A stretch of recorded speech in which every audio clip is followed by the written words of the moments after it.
waking up, even before opening his eyes, he sensed a delicious smell. Something meaty, hot. For about 20 years, there hadn't been such smells in his house.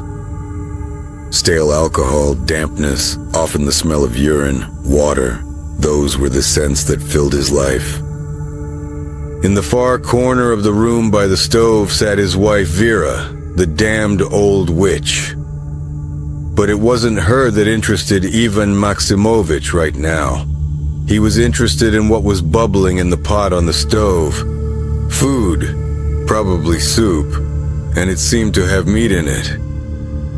Only now did he realize how much he missed good, tasty food. For the past 20 years, he and his whole family had been drinking heavily without pause. Of course, they ate whatever they could find, and sometimes didn't eat at all. Prostitute, what do you have there? Give me something to eat, bitch. It seemed that this didn't offend Vera in the slightest. In this family, such relationships had become the norm over the years of drinking. He, Ivan Maximovich, used to beat his wife Vera, and even tried to beat his 40-year-old daughter Svetlana. Svetlana's husband, Ivan Maximovich's son-in-law, beat him, beat his wife, beat his daughter, and beat his grandchildren. Everyone here beat each other. Insults were hardly even noticed anymore. The old woman picked up a crumpled dish from the floor and poured some soup into it from the pot. Eat, you bastard. Maybe you'll choke. She didn't wish her husband, with whom she had spent almost her entire life, a good meal, and there was no need to. Ivan Maximovich saw a large piece of meat in the soup and started trying to fish it out of the bowl with his hands, even forgetting to ask for a spoon. Clamping his toothless mouth onto the piece of meat, he was gasping with pleasure. Just think about it. There was a time when a piece of meat wouldn't have made any impression on him at all. Really, what is there to say? They used to live like normal people, but now they'd drunk themselves into ruin. As soon as everything collapsed, the state farm was shut down, the factory in the neighboring village closed, the bus service was canceled, and there was no more work. Of course, they used to drink before too. Everyone in the village drank. But that's when the village really started to die out. Now, there are only 2 houses left with a spark of life. His and Katumova's, a witch just as old as his wife Verka. All around are only ruins, collapsed houses overgrown with weeds and wild vines. Most people have moved to the city. Some died of old age, some from drink, some burned up along with their house in a drunken accident, and some were simply killed. It's not a good place, wild and filthy. Ivan Maximovich's family survived only on his and his wife's pensions. His daughter didn't work, and neither did her husband. He also had 2 grandsons and a granddaughter. The grandsons are older, probably about 10 years old by now. They were taken to a boarding school. They don't come home anymore. The youngest granddaughter, Dasha, still lived with them. She's not even 6 years old yet. She has some kind of mental issues. She's developing a delay, or whatever it's called. They wanted to take her away too, but she isn't suitable for a regular boarding school. They started looking for a specialized place for her, but it seems they just forgot about her. She's a good girl, cheerful, fair-haired. Not exactly a beauty, to be honest, but you wouldn't call her sick or stupid. Although, the specialists probably know better what else could have been born from that idiot Ilya. He told Sveta, "Don't get involved with a drunkard." She didn't listen.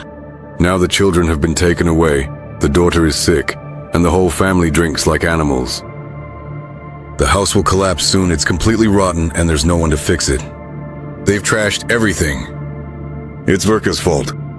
She told Sveta and her husband to come live with us. He himself would never have let that freak Ilyusha even set foot on the doorstep. Where did you get the meat?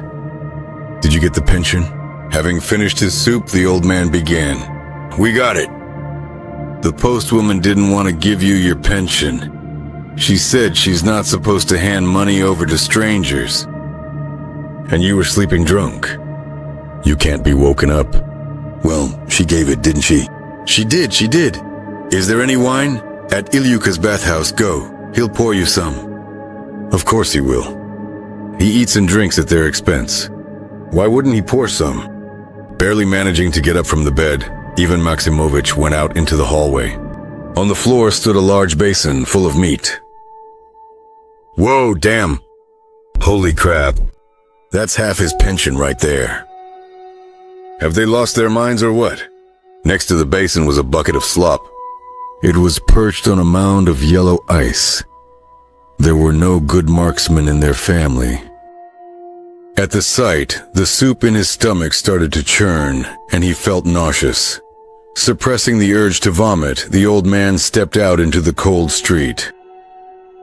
It was already December. It was frosty, but there was hardly any snow. Only a little could be seen, whitening beneath the frozen yellow grass. It was evening, not yet dark. The sun had just touched the tops of the trees on the horizon, and something red was spilled all over the yard. Sunlight on the frozen ground. No, it looks like blood. Really? That's blood. Someone was clearly beaten to death here. Maybe a dog. No way, you can't get that much meat from a dog. A whole basin full. Probably, Ilyuka took a goat from the neighboring village. What a bastard. Let them lock him up. Serves him right. At least before we die. The old lady and I will finally have some peace. The bathhouse looked more like a shed, just with a chimney. And the house was the same, just bigger. Yes, they were outcasts, living in a rotting shed, decaying alive along with it. Ivan Maximovich understood this, often caught himself thinking such things, and it made him uneasy. Then he would pour himself a fuller glass and drown his bitterness with the bitterness of wine. Wine, that's what they called all alcoholic drinks. Most often, it was alcohol of dubious origin or homemade moonshine mixed with Dimedrol tablets. There was nothing else for sale in the area. Barrels and wheels were scattered around the yard. By the collapsed fence, a child's stroller lay on its side, frozen to the ground. An empty doghouse was wrapped in a chain. It was a bad place. Wild, dirty. Holding up his pants, the old man entered the bathhouse. There was no light here. It was cold and dark. The old man's eyes didn't immediately notice his daughter's figure in the corner on a tattered sofa. Sveta was sitting wrapped in a dirty fur coat and seemed to be staring at her father with a vacant look. "What are you doing here? Go inside. You'll freeze. Do you have anything to drink?" Without answering, she pointed to the flimsy door between the anteroom and the bathhouse. Sounds came from behind the door. Footsteps, Ilya's voice, Dashka's laughter. Ivan Maximovich opened the door and saw Ilya in dim light, leaning over and whispering into Dasha's ear. She giggled and shook her head. Behind the silhouettes of his family, there was something massive and white. He looked closer and began to make out the details. A fat, naked woman was hanging upside down from the ceiling. The old man could not believe his eyes. Meanwhile, the horrifying scene continued to unfold. Paying no attention to anything else, Ilya lifted the woman's breasts. They hung down toward the floor, almost touching her chin. Something flashed in the man's right hand. Without hesitation, Ilya stabbed the woman in the neck with a knife. Her body jerked, every muscle tensed. She opened her eyes, and they were filled with terror. Ilya twisted the knife in her neck, trying to cut her throat. The steel tore through the victim's flesh. When she tried to scream, only a rasping sound came out, mixed with gurgling noises. The knife came out of the flesh. Blood gushed onto the woman's face, flooding her eyes. Little Dasha, rushing closer to the body, reached her hands into the slashed wound on the woman's neck. Then she began to lick her palms, eagerly licking the hot blood from the woman's fingers. Dasha smeared her entire face with the post-woman's blood, as well as her neck and jacket. She eagerly kept grabbing the warm, flowing blood and drinking it slowly, sucking on her little hands. The old man felt his legs give way. He grabbed onto the door. It swung wide open, slamming hard against the wall. He couldn't keep his balance and collapsed onto one knee. Ilya and Dasha turned to him. Their faces were friendly and content. Dasha's eyes were shining with happiness, which he had never seen in them before. "I want to drink, Grandpa. I want to drink her." The man suddenly jumped to his feet and rushed out of the bathhouse. What a horror! Could something like this really happen in real life? The postwoman was beaten to death like an animal, a human being. In his own bathhouse, right before his eyes, by his own son-in-law. And Dasha, she was like a little vampire. I want to drink her. My God, but where is the postwoman's husband? He always helped her. In their village, he definitely always accompanied her. The bloodstains on the frozen grass immediately answered his question.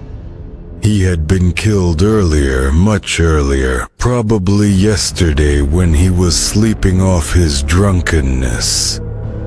That's where all that meat came from. That's where that tasty soup came from. At that thought, the old man's stomach couldn't take it. He vomited and vomited until it hurt. Back at home, Ivan Maximovich rushed to tell his wife what he had seen. "Don't shout, you old fool. At least we'll have something to eat, won't we? Or did you not like the soup?" "Fool." With a heavy swing, the old man punched his wife. The blow landed on the top of her head. The old woman groaned and fell to the floor. Witch. Cannibals. He rushed from room to room. Finally, he found an axe and ran to the bathhouse. The old man understood that the woman was already dead and there was no way he could save her. But he couldn't act any other way. He couldn't let that ghoul live. As he entered the bathhouse, Ivan Maximovich suddenly felt heat, as if the bathhouse had been fired up. How could that be? Just a minute ago it was freezing in here. Something sticky slid across his lower abdomen and legs. He saw Ilya's hand at his stomach. The knife was already in his body. At that very moment, a burning pain hit where he was stabbed. His stomach twisted. The old man bent forward. Ilya grabbed him by the shoulder and dragged him into the anteroom, not pulling out the knife and still holding it in his right hand. He pressed his victim's back against the wall and began stabbing him 2, 3, 4 times. Ivan Maximovich no longer felt any pain, only the heat spreading through his body, the jolts of the blows. Surprisingly, in the moment before darkness fell over his eyes, the bitterness that had tormented him in recent years disappeared. The bitterness of his life's futility was gone. Only a sense of lightness remained.